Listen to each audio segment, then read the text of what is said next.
আমাৰ প্ৰিয় সাংবাদিক বন্ধুসকল, আমি জয়তে আমি তিনিওটা সংগঠনৰ পৰা আপোনাক সকলোলৈ সংগ্ৰামী অভিনন্দন আৰু শ্ৰদ্ধা জনাইছো।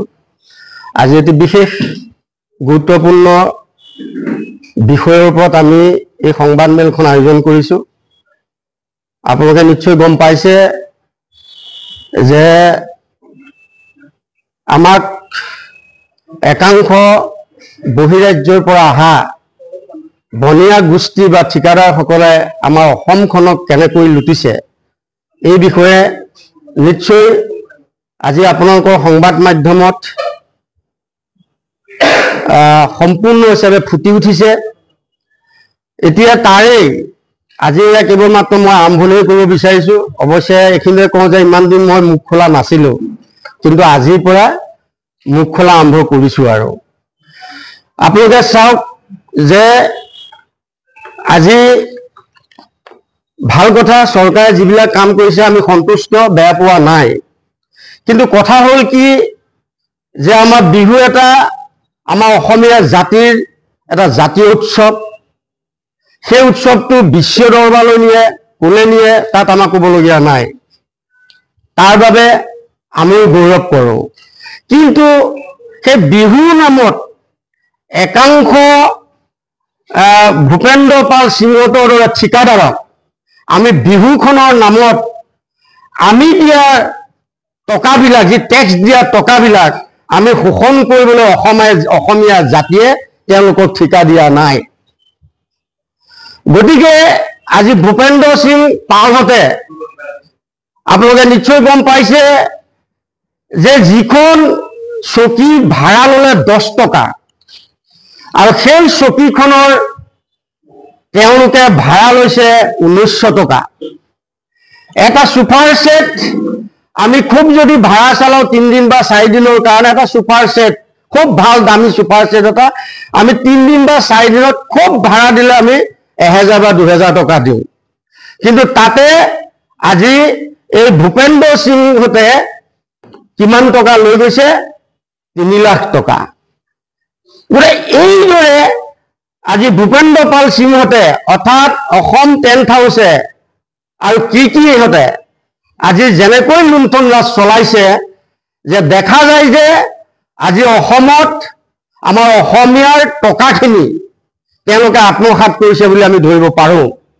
আৰু তাৰ ওপৰত চৰকাৰে যিটো বিহিত ব্যৱস্থা কৰিব লাগে, কাৰণ আজি একাংশ নিউজত ধাৰাসাৰে নিউজটো বাজি আছে, কিন্তু আজিলৈকে অসম চৰকাৰে এই ভূপেন্দ্ৰ পালৰ দৰে এজন দুৰ্নীতি ভ্ৰষ্টাচাৰ ঠিকাদাৰক আজিলৈকে তেওঁলোকে তদন্ত দিয়াৰ কোনো ব্যৱস্থা গ্ৰহণ কৰা নাই।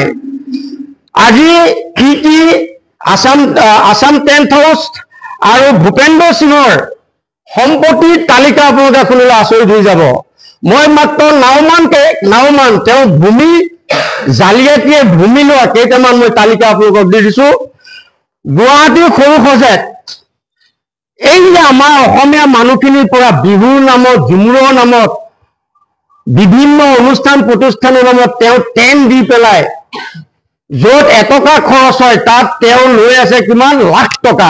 সেই লাখ টকাৰে অবৈধ হিচাপে জালিয়াতিৰে তেওঁ ভূমি ক্ৰয় কৰি আছে গুৱাহাটী এই নগৰত, এই গুৱাহাটী চহৰত।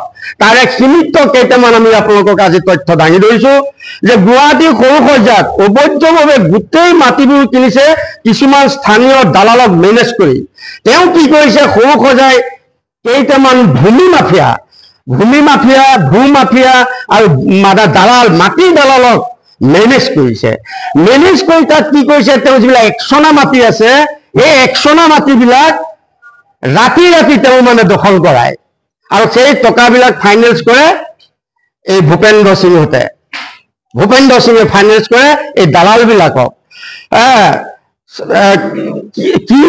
তেওঁলোকৰ যিটো প্ৰতিষ্ঠান কিয়ে ভূমি জালিয়াতি কৰি গৰলীয়াত, আপোনালোকে নিশ্চয় গৰলীয়া নাম শুনিছে, আমাৰ সৰু-সজাই যিখন গৰলীয়া গাঁও বুলি কয়, সেই অঞ্চলত এক সাম্ৰাজ্য একদম বিৰাট আট্টালিকা তুলিছে।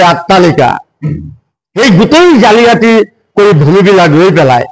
গতিকে আমি ক'ব বিচাৰিছো আপোনালোকৰ সংবাদ মাধ্যমৰ জৰিয়তে যে এই যে ভূমিবিলাক জালিয়াতিয়ে লৈছে ইয়াৰ ওপৰত চৰকাৰে এটা তদন্ত দিব লাগে এই প্ৰতিষ্ঠানটোৰ নামত আৰু এই প্ৰতিষ্ঠানটোৰ স্বত্বাধিকাৰীৰ নামত।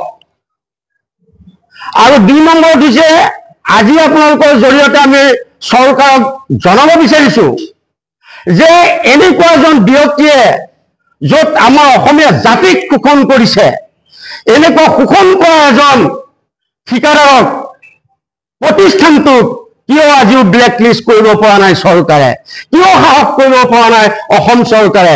ইয়াত ভিতৰত কি আছে অসম চৰকাৰে আমাক ক'ব লাগে, অসমীয়া ৰাইজক ক'ব লাগে যে তেওঁক আমি কোনো পৰ্যায়ত তদন্তও দিব নোৱাৰো, গ্ৰেপ্তাৰো কৰিব নোৱাৰো, কেঁচু ৰুজু কৰিব নোৱাৰো। এই কথাটো অসম চৰকাৰে আপোনালোকৰ সংবাদ মাধ্যমৰ জৰিয়তে অসমৰ ৰাইজক ক'ব লাগে। আজি আপোনালোকে চাওক, অসমৰ অসমীয়া যুৱক যুৱতীসকলে আজি কোনো এটা ডিপাৰ্টমেণ্টত ঠিকা নোপোৱা হৈছে এইখন চৰকাৰে অহাৰ পৰা। অপ্ৰিয় হলেও সত্য, আজি গুজৰাটৰ ঠিকাদাৰে ঠিকা পায়, নাগপুৰৰ ঠিকাদাৰে ঠিকা পায়।